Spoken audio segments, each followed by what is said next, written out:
El siguiente es un programa de tipo opinión e informativo que contiene elementos de lenguaje A, salud A, sexo A, violencia A, que puede ser presenciado por niños, niñas y adolescentes sin la supervisión de sus madres, padres, representantes o responsables.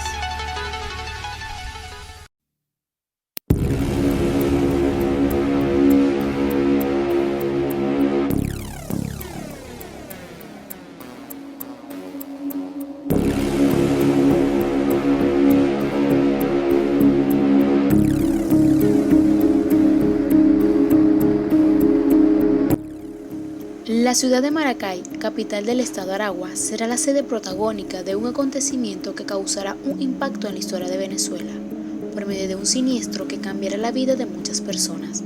Los días no serán iguales para los involucrados en este caso de emergencia nacional. Un breve chasquido detonará múltiples escenarios alarmantes en una madrugada donde se conmocionará la población de los valles aragüeños.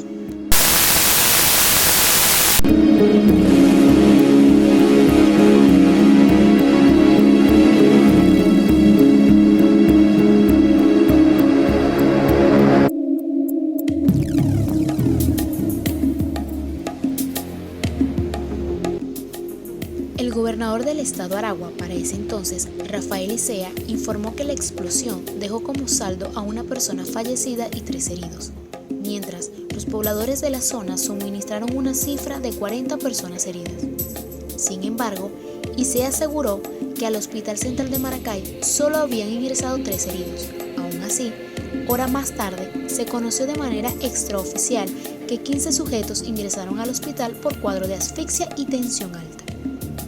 Normalmente son muy trágicas porque cuando se manipula, alguien manipuló mal, un error de manipulación y ¡pum! Y normalmente pues es una tragedia porque la gente está allí. Ahora hay que, evaluar lo que tenemos que hacer y tomar medidas, más estrictas y otras medidas extraordinarias, pues. Y apurar sobre todo el plan que ya comenzó para sacar todo ese material a sitios mucho más seguros, donde haya menos riesgo a la hora de un accidente o de un sabotaje. En este momento ya no existe ningún refugio activado. El mismo día de ayer, una vez que culminó la reunión con el comandante presidente, que se valoró la seguridad de los sectores por toda la recolección de las granadas, ojivas y cualquier explosivo que fue denunciado por nuestro pueblo, de una vez se autorizó el retorno de la gente a sus viviendas, ¿verdad? Bajo medidas de seguridad, en este momento están siendo implementadas para seguir en la búsqueda de cualquier objeto extraño, de cualquier explosivo que garantiza la seguridad de nuestro pueblo.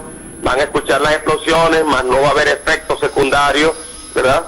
Esas son explosiones controladas que no van a generar daño alguno para las viviendas ni para los vecinos que se encuentran en los alrededores del arsenal. Y sabemos de vecinos que decidieron quedarse anoche en casas de familiares, ¿verdad? Pero no hay en este momento no hay ningún refugio activado.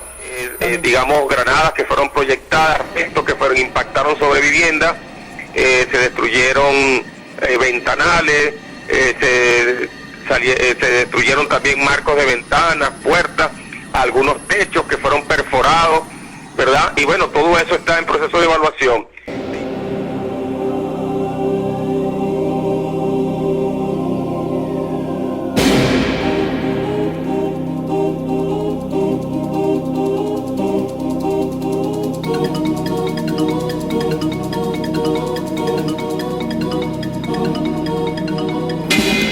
Todos por sorpresa porque todos estábamos durmiendo.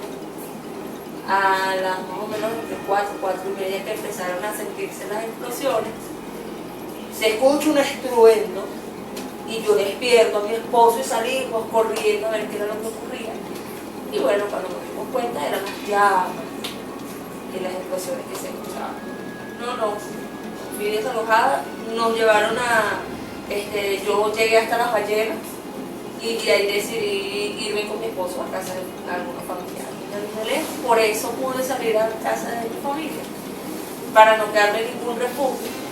Y los heridos y eso, los vecinos que sí tuvieron que estar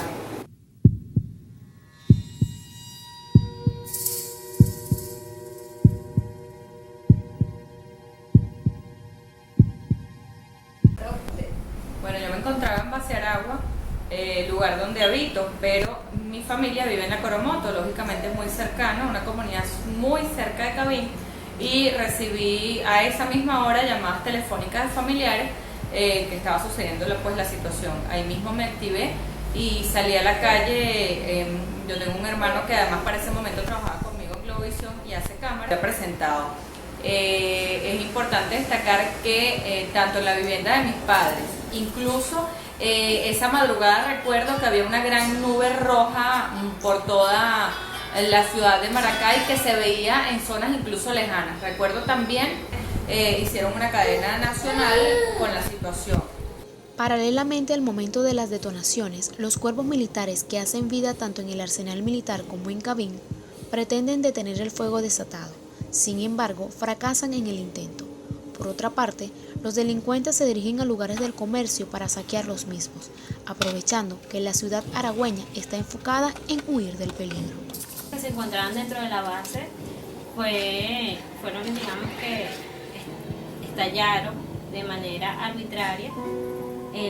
Hubo mucho personal que se encontraba cerca de lo que eran vidrios, ventanas, aires acondicionados se cayeron, fueron personal que se encontró gravemente lastimado y herido.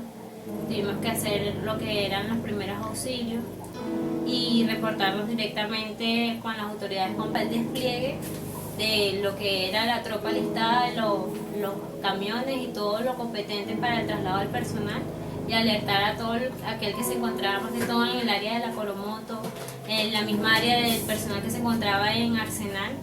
Fue evacuado de manera inmediata. La parte de Caña de Azúcar también fue evacuada de manera inmediata, y gran parte de lo que llaman La Candelaria también fue evacuada de manera completa, y gran parte de La Romana también. Parte de las municiones de gran envergadura, lo que serían misiles.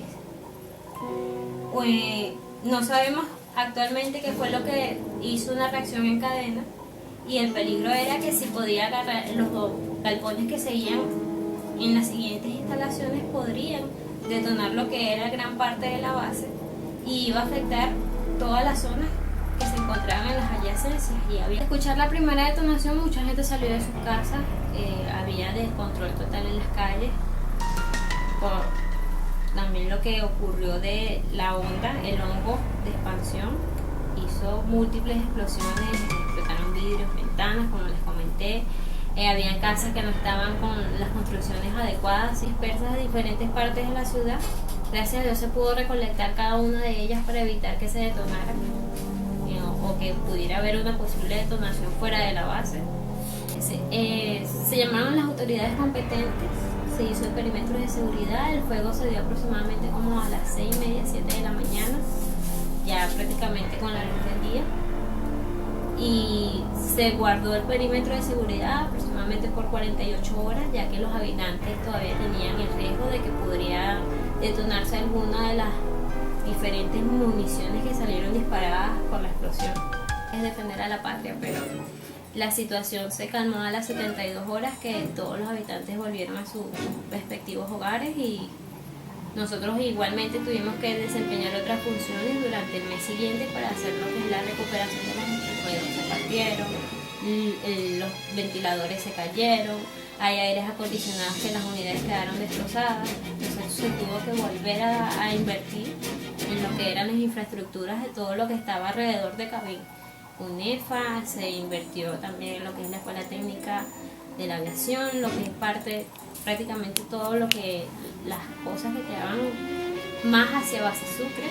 Entra todo bajo control sin novedad. Se han implementado más sistemas de seguridad, como lo que es el sistema biométrico, y tenemos ahorita lo que es la asesoría de varios entes rusos que se encuentran en el país para el mejor resguardo de las municiones. La primera versión de lo ocurrido la dieron en una transmisión de Aló Presidente, dos funcionarios de la Fuerza Armada Nacional, el distinguido García Gil y la teniente Morales.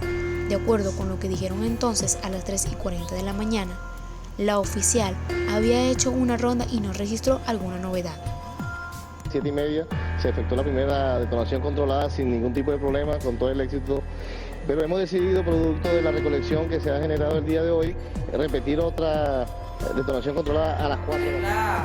Lo que fue el pronunciamiento de algunas autoridades que se acercaron a tapa al peaje, a lo que era el antiguo peaje, para dar declaraciones de lo que se estaba presentando, y las únicas fotos oficiales o videos pues, oficiales de la parte interna como tal de cabina fueron las que ellos pasaron. La realidad de si había más o menos no la sabemos, porque lo único que podemos observar internamente fue eso. La realidad que nosotros vimos externamente fue la que llevamos ese día a través de los medios de comunicación, a través de la pantalla de Globovisión, que afortunadamente era una ventana pues, donde podíamos llevar la realidad de lo que estábamos viendo para ese momento. El Secretario de Seguridad en ese momento pues tranquilizó a la población de que ya estaban tomando medidas, de que afortunadamente se había calmado internamente lo que se estaba presentando. Le hicimos la entrevista a los familiares de una mujer que lamentablemente falleció en esa situación, que además trabajaba en un canal de televisión regional. Para ese momento conversamos días posteriores con sus familiares que viven muy cerca de acá en José Félix Rivas, el barrio José Félix Rivas. Ellos incluso hacían un llamado porque solicitaban la indemnización que les habían solicitado. Esa señora había dejado varios hijos y además habían tenido que pedir prestado dinero para sepultarla, etcétera, todo ese tipo. Ahí se decía que hubo negligencia en cuanto al tema de los depósitos se refiere, y que además no existía la seguridad laboral necesaria para lo que era la acumulación de los productos que allí tenían, y habían situaciones técnicas que deberían rodear esos productos que estaban vencidas y que además no tenían los mecanismos aptos para que esta situación no se generara. Sin embargo, pues lo que dijeron las autoridades fueron una y otra cosa que no cuadraban para nada con lo que nosotros pudimos obtener tras cámaras con personas. Los múltiples daños generados por la trágica vivencia padecida la madrugada del domingo 30 de enero de 2011 en los ciudadanos aragüeños se sigue palpando con evidencia. Familias que perdieron sus hogares, individuos que sufrieron traumas psicológicos, gente gravemente herida, entre otras consecuencias, todo esto solo por el desafortunado hecho de un imprevisto que se salió de control.